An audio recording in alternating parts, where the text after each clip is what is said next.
Alright everyone, just a quick announcement before I get into this video. At 5 p.m. Eastern today, it's planned that I'm going to be chatting with Baked Alaska, of course, in the wake of being banned off basically every platform. I figured it'd be a good idea to let him air his grievances and sort of chat about things. One thing that content creators at this point I think probably should begin doing is platforming one another when another person has been screwed over. You can still talk to them. They can't ban you from talking to someone just because that other person isn't allowed to do whatever. So, it's all well and good. Now, but let's get into the bulk of the video here, which is about the Trump wall, actually. Trump is planning to go down and look at the various prototypes that have been sort of made. Now, if you look, some people were worried early on. That is, people, maybe the half-hearted Trump supporters, the softer supporters. They're like, oh, yeah, I'd like to see a wall, but maybe he's going to half-ass it and it'll just be a fence or something. That was, I don't think, ever really going to happen because it's not in Trump's sort of MO to build things in a half-assed manner. No, his MO is, hey, I gilded everything in gold. I use a golden toilet and I have marble floors. There's actually a thing, it was posted the other day about sort of the extravagant design elements that Trump tends to prefer, how it's beginning to bleed out into maybe lamestream middle American culture, which I don't think that's necessarily the greatest thing people should emulate about Trump, because, of course, run yourself into debt. Don't do that. Trump would probably warn you not to. Anyway. As far as the wall goes, all of the prototypes, as far as I know, are fairly sophisticated. Now, there is a range involved. Some of them are more fortress-looking. Some of them are more, drab and boring, to tell the truth. Some of them have interesting fixtures. For instance, the concept of having a rail on top of a wall.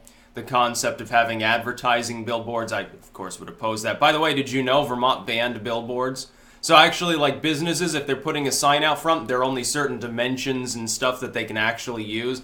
Generally, though, it makes it more scenic. It's like great, as opposed to maybe some of our neighboring states that have billboards. And you're driving along an otherwise scenic road, and it's sort of weird to see a billboard rise up in between a bunch of pine trees. But there are also, one of them is, I believe, a solar wall. Some of them are more standalone. Some have like walkways, roofing, interesting things like that. My own personal preference would be if it can be used for energy production at all. That would be great. The southern states, if you're subsidizing, giving them basically free energy as the result of doing this, I think that would help bring them on board. It would help to stymie maybe some of the cries of people in maybe the more center left if they consider environmentalism and energy more important than immigration at large. Maybe they're like, well, it could be worse. Trump's putting up all this green energy. It's like, as much as all of China's using, it could be pretty good. You'd probably power millions and millions of homes from just this, one long, more or less continuous, but ultimately very thin wall. You could easily do so.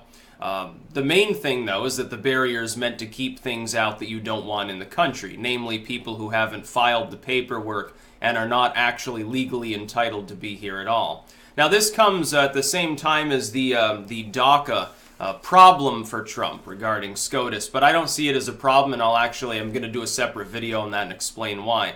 This is, by the way, the sort of Great Wall of Trump, the MAGA wall, is one of his main campaign promises. Fulfilling this, or at least the planning is already in the end stages, apparently.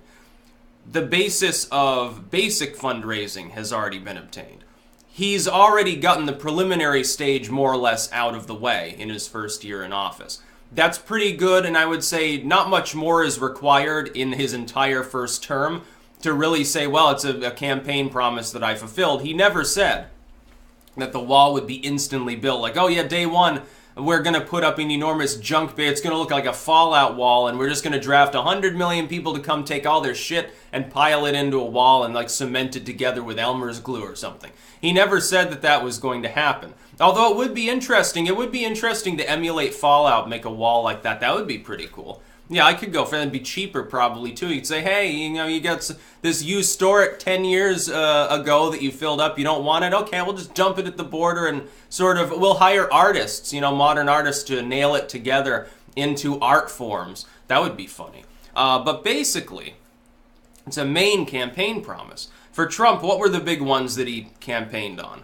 Number one, I think, of all, was really the wall. Number two was immigration reform, separate from that in general. Number three was taxes. And number four is basically a combination of jobs in the economy loosely tied with taxes. He's already fulfilled the tax side. He's already begun to fulfill the latter economic end, which is he's reducing the regulatory burden. Wages have begun to rise. Jobs have begun to come back in some of those more blighted communities. He's doing a good job on both of those measures, and insofar as immigration reform in general, other than the wall, there's not a whole lot he's actually physically capable of doing until the Democrats come and talk with him about DACA as well. Now then, because I'm going to speak about that separately, I won't bring it up beyond, the most minor details here now. Essentially, the Supreme Court doesn't want to have to weigh in on the case and is, I think, hoping the lower court sides with Trump. Because then, in the future, the Supreme Court can revise things if it becomes an issue again. By the way, he can't unilaterally do anything about sanctuary cities. But what you've seen with this mayor, which city was it? I can't even remember which city, 'cause it's like inconsequential. One of these sanctuary cities' mayors came out and apparently told the public about an impending ICE raid within the confines of the city, potentially endangering the lives of immigration officials, potentially endangering the lives of the entire community. And then said, well, I don't regret it, I have a moral responsibility. Well, no, you don't, but the thing is, if you look at this, the average American's reaction to that is not going to be the same as the reaction of a far-left sanctuary city dwelling American. They may have no problem with this. Most of the rest of America, including all the business Democrats, I think see it as a problem that there are people who are saying, oh, fuck the law, basically. And they're doing it in a political manner. Look, if a group of private citizens created like a whack-ass underground railroad style thing for illegals to shuttle them from place to place without them getting caught, I wouldn't agree with it necessarily. It's still breaching the law, but they're private individuals. They're going down like the hippie route. Instead, what we see are a bunch of friggin' career politicians, a bunch of corrupt shysters are the ones that are pretending to care about immigration. They don't care about the immigrants beyond using them as a political issue.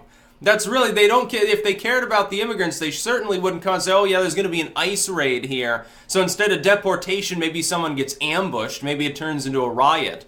Maybe our city looks so shitty that a bunch of people boycott it and we lose a bunch of money. Good luck paying now for paying for those individuals who can't even legally work on a federal level. It's going to be a little bit of a problem, I think. But the Great Wall of Trump, the prototypes are apparently done.